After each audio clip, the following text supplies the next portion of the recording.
Hello, fellow classmates. I hope your quarantine is going well, and I hope to provide some entertainment for this now lonely time in our lives.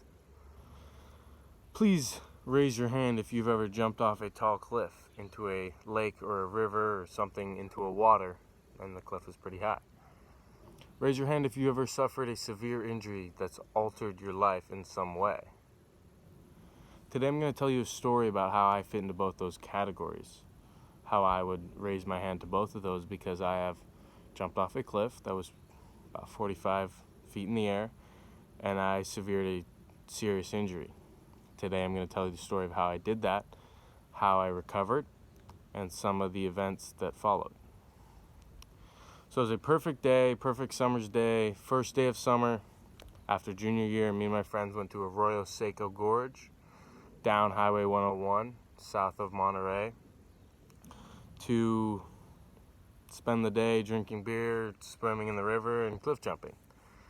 So I had quite a few beers, and I was a 17-year-old kid fiending for a adrenaline rush. So I went to this cliff. It was about 45 feet in the air, and I vividly remember the thoughts going through my head on top of this cliff. I remember thinking, usually I wait up at the top of the cliff for a while because, I'm kind of scared, but I was just thinking, I'm going to jump off this cliff. I know I want to jump off this cliff, so I'm just going to do it right now. And I jumped, landed perfectly fine. All my friends said I jumped in perfectly, and they all swam away because it looked fine. After ascending to the surface, I knew something was wrong. I felt like I was paralyzed. And my friend was on the shore, and he said, "Johnny, are you okay?" And I couldn't even talk. And I just swam over to the shore, and I was just laying down. I barely even conscious. And I ended up floating down the river to where we were camped for the day because it was at the beginning of the day. And crawled up on shore and fell asleep for a good 2.5, 3 hours before I eventually hiked out. 3 days later, I ended up playing in the biggest golf tournament of my life. It was the U.S. Junior Amateur Qualifier in Clovis, California. I was at a Croatian function in Sacramento in a hotel, and I woke up at 3 a.m. to play in Clovis. Straight off of this back injury, it definitely, I learned a lot in this portion of my life. I've never experienced so much pain on the golf course. But the main thing that I learned in this process is that even through all the pain that I was suffering, I didn't play too well because everything was screwed up in my golf swing and everything about it. But I got to the back nine and I made a run. I made birdie after birdie after birdie, and I ended up shooting a good score. So what I learned is that no matter what the pain and suffering that I'm going through, I can always make a run on the back nine.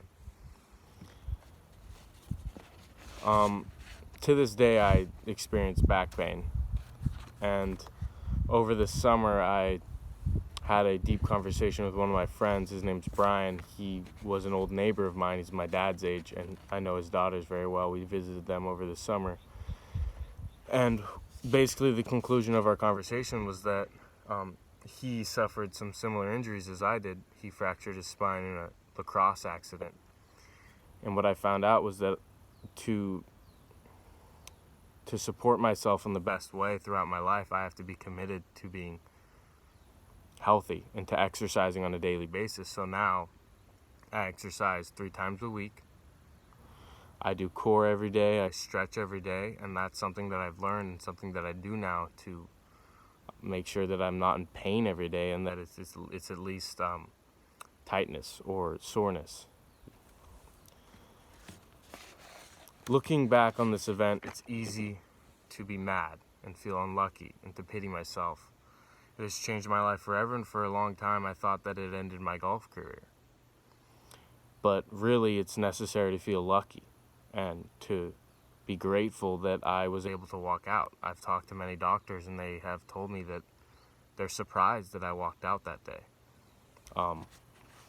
Another lesson to learn is that I did go 2 months without seeking proper medical attention. I wanted to make my parents feel like it wasn't a big deal. but it was in my gut. I knew that it was. I ended up fracturing my spine and suffering a slip disc in this accident. So another thing is, if your gut tells you something's wrong, something's wrong. And to always go with your gut. On top of that, and on top of the fact that you should never jump off cliffs, in my opinion, especially under the influence of alcohol, I hope that everyone takes away that my lesson is something that can go along with everybody's lives. No matter the pain, no matter the suffering, we're all going to hit roadblocks, we're all going to hit speed bumps, and no matter what, we can keep fighting. We can all make a run on the back nine. Thank you.